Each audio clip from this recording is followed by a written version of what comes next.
마라나타 주여 오시옵소서. 스프링 성경 이야기 9번째 이야기입니다. 사막의 오아시스 사사기 룻기. 가나안 땅에 돌아온 이스라엘 백성들은 여호수아가 살아있을 때까지는 하나님을 잘 섬겼어요. 그런데 나누어 받은 땅에서 안전하고 편안하게 살게 된 이스라엘 백성들은 곧 여호수아의 부탁을 잊어버리고 가나안 사람들의 우상을 섬기기 시작했어요. 여호수아 이후 사무엘이 등장하기 전까지 약 350여 년간의 어두운 역사가 사사기에 기록되어 있어요.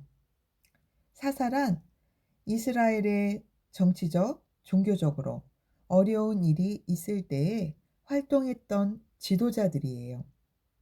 사사시대 동안에 활동했던 사사들의 이름은 온니엘, 에훗, 삼갈, 드보라, 기드온, 돌라, 야일, 입다, 입산, 엘론, 압돈, 삼손이에요. 이스라엘 백성들과 하나님 사이에는 이미 약속한 것이 있었어요. 그것은 이스라엘 백성들이 살아계신 하나님만 섬기고 예배하면 하나님께서 이스라엘 백성들을 지켜주시고 보호해 주시겠다는 것이었어요. 하지만 만일 하나님 외에 다른 우상을 섬길 경우에는 벌을 내리실 것이라고 말씀하셨어요. 이스라엘 백성들이 가나안에 있는 온갖 우상들을 섬기자 하나님께서는 주변에 여러 나라들이 이스라엘을 공격하게 하셨어요. 그래서 블레셋과 미디안 등 주변의 많은 나라들로부터 끊임없이 침략을 당했어요. 이스라엘 백성들은 어려움에 처할 때에는 하나님께 구해달라고 기도했지만 어려운 시기가 지나고 나면 금방 하나님을 잊고 또다시 우상을 섬기는 일을 반복했어요. 당시 이스라엘 백성들의 지도자라고 할 수 있는 사사들의 수준이 모세나 여호수아에 미치지 못했어요. 이스라엘의 사사들, 사사 이름, 출신 지파, 사사로 지낸 기간, 물리친 민족 왕. 온니엘, 유다 지파 40년, 에훗, 베냐민 지파 80년, 메소포타미아, 구산 리사다임, 삼갈, 모압, 에글론, 드보라, 에브라임 지파 40년, 블레셋, 기드온, 므낫세 지파 40년, 가나안, 야빈, 돌라, 이사갈 23년, 미디안, 아비멜렉의 반란, 야일, 길르앗 사람 22년, 암몬, 입다, 길르앗 사람 6년, 입산, 유다 지파 7년, 엘론, 수불론 지파 10년, 압돈, 에브라임 지파 8년, 블레셋, 삼손, 단 지파 20년.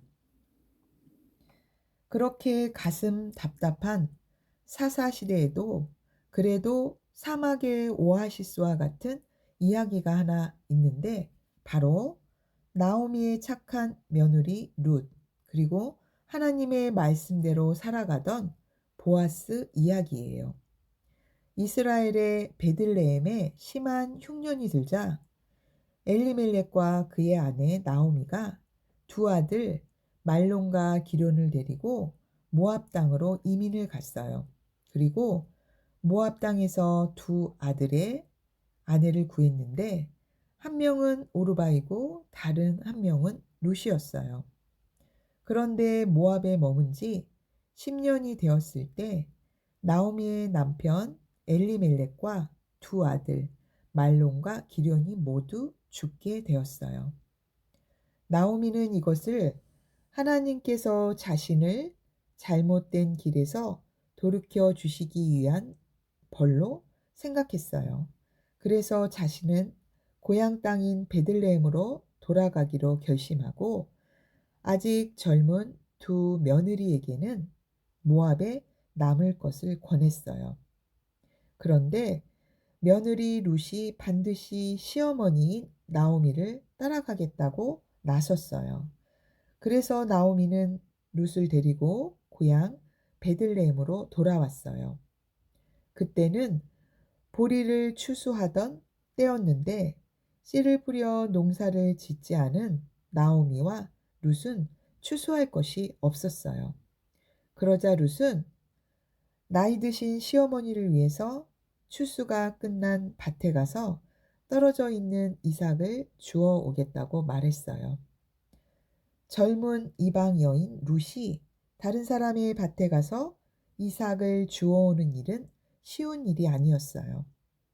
그런데 다행히도 룻이 곡식을 주우러 간 밭은 하나님을 잘 섬기는 보아스라는 사람의 밭이었어요. 보아스는 자기 밭에서 일하는 일꾼들에게 하나님께서 여러분들에게 복 주시기를 원합니다. 라고 인사하는 사람이었어요. 일꾼들도 주인 보아스에게 당신에게도 하나님께서 복 주시기를 원합니다. 라고 인사했어요. 이삭을 줍고 있던 룻을 발견한 보아스는 일꾼들에게 더 많은 이삭을 밭에 떨어뜨려 주라고 말했어요. 보아스는 레위기에서 말한 대로 이웃사랑을 실천하고 있었던 것이에요. 기업 물을 자. 보아스는 나오미에게 있어 기업 물을 자였어요. 기업으로 받은 땅을 잃은 친족을 위해 대신 값을 치르고 기업을 되찾아주는 사람이라는 뜻이에요. 이 제도는 하나님께서 레위기를 통해 주셨는데 보아스는 이 말씀들을 잘 실천했던 거예요. 곡식을 주워온 룻에게 나오미는 어느 밭에서 이렇게 많은 곡식을 주울 수 있었느냐고 물었어요. 그러자 룻은 보아스의 밭이라고 대답했어요. 나오미는 보아스가 좋은 사람이라는 것과 하나님이 주신 율법에 따라 자신들을 도와줄 수 있는 사람이라는 것을 잘 알고 있었어요. 그래서 나오미는 보아스와 룻을 결혼시키고 싶었어요. 시어머니 나오미에 대한 룻의 효성을 안 보아스는 그 착한 마음에 큰 감명을 받았고 율법에 정해진 순서에 따라 룻과 결혼하게 되었어요. 보아스와 결혼한 룻은 아들 오벳을 낳아 나오미의 품에 양자로 안겨주었어요. 나오미는 10년 전에 모압으로 이민을 가면서 그 집안의 땅에 농사 지을 수 있는 권리를 다른 사람들에게 팔았어요.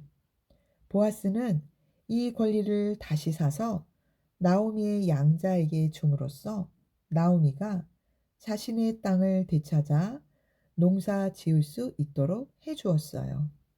모든 사람들이 나오미에게 축하의 말을 전했어요. 보아스는 어떻게 레위기에서 말한 거룩을 실천했으며 하나님의 이름으로 인사하는 그런 멋진 삶을 살고 있었을까요? 잠깐 마태복음 1장 5절을 보아요. 살몬은 라합에게서 보아스를 낳고 보아스는 룻에게서 오벳을 낳고 오벳은 이새를 낳고 보아스의 어머니는 바로 여리고 성에서 정탐꾼을 숨겨주었던 라합이었어요. 이스라엘 백성들에게 홍해를 건너게 하셨던 살아계신 하나님에 대해 듣고 하나님을 믿었던 라합은 살몬과 결혼하여 보아스를 낳았던 거예요. 여리고성이 하나님의 역사하심으로 무너졌던 것을 보았던 라합은 그 아들 보아스에게 하나님에 대해서 열심히 가르쳐 주었을 거예요. 어머니로부터 믿음을 물려받은 보아스는 어두운 사사시대에도 밝게 빛나는 이야기의 주인공이 되었어요. 이 보아스로부터 중요한 족보가 시작되어요. 살몬은 보아스를 낳고 보아스는 오벳을 낳고 오벳은 이새를 낳고 이새는 다윗을 낳았다. 룻기 4장 21절에서 22절. 이후 이스라엘의 왕이 된 다윗이 바로 이 보아스와 룻의 후손이었답니다. 자녀들아, 너희는 하나님께 속하였고 또 그들을 이기었나니 이는 너희 안에 계시니가 세상에 있는 자보다 크심이라. 요한 1서 4장 4절. 할렐루야. 오늘도 승리하는 하루 되십시오.